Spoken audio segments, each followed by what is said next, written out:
This past Saturday at Rockingham Speedway, Garrett Mitchell, better known to 4.6 million YouTube subscribers as Cleetus McFarland, did something that almost no one in motorsports history has done at his experience level. He strapped into a stock car not once, but twice in a single day, racing in both the ARCA Menard Series East in the morning and the NASCAR O'Reilly Auto Parts Series in the afternoon. And he did it all behind the wheel of the number 33 Chevrolet for one of NASCAR's most legendary organizations, Richard Childress Racing. The results were mixed, but the conversation that followed? That was anything but. Let's start with the part of the day that genuinely surprised people. The ARCA race. Cleetus qualified 7th, worked his way through the field, and crossed the line in 4th place. That's his best finish ever in any NASCAR-sanctioned race. The broadcast commentators were openly remarking that you could literally see him getting better with every single lap.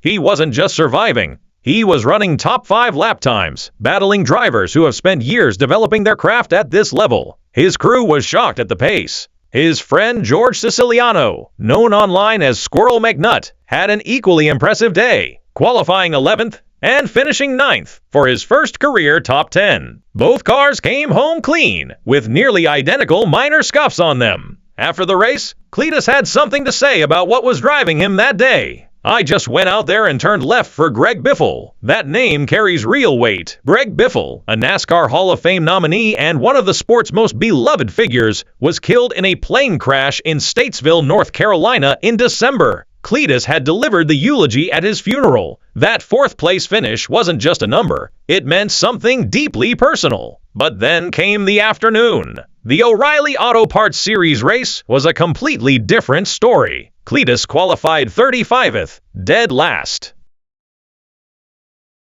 And to be fair, those criticisms have legitimate ground to stand on. 4 incidents in a single race is a significant number. Finishing 32nd in one of the best cars in the field is hard to defend purely on merit. Cleetus himself watched the 3-wide move back on video afterward and said, "What the hell was I thinking?" He admitted openly that he got too fired up and tried to pass the entire field on lap 3 like he was back at the Freedom Factory. His own crew told him they don't need to push him to go faster. They just need to pull the reins back and point him in the right direction. Justin Allgaier, the 2024 O'Reilly Series champion and current 2026 points leader, acknowledged what Cleetus went through. "I don't envy that position at all. I know that today had to be really tough on him, and especially with kind of some of the social media stuff that he's had going against him in the last few weeks. So I was proud of him putting the effort in and trying to make sure that he was where he needed to be."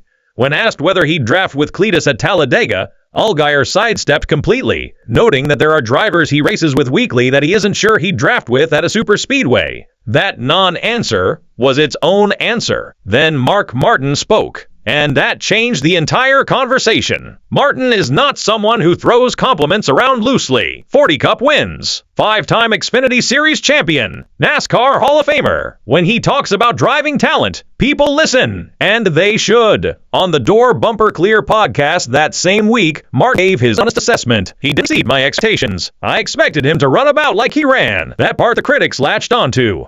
But Martin wasn't done. It was a tremendous challenge. He still got over his skis multiple times, but his driving talent saved it. Many other drivers would have wiped that car out in some of those slides and events that he had. I give him credit for that. I think he can drive. He's just got to learn to drive these cars on these tracks. A Hall of Famer saying a YouTube content creator has genuine raw driving talent is not a throwaway statement. Martin also put Rockingham itself in perspective for anyone dismissing the degree of difficulty. "Dude, you don't have any idea what it takes in the middle or the latter part of the pack at Rockingham." He was speaking directly to the critics sitting at home who have never felt what it's like to manage a stock car at that track, under those conditions, with that level of experience. Martin also praised what Cleetus does outside the car.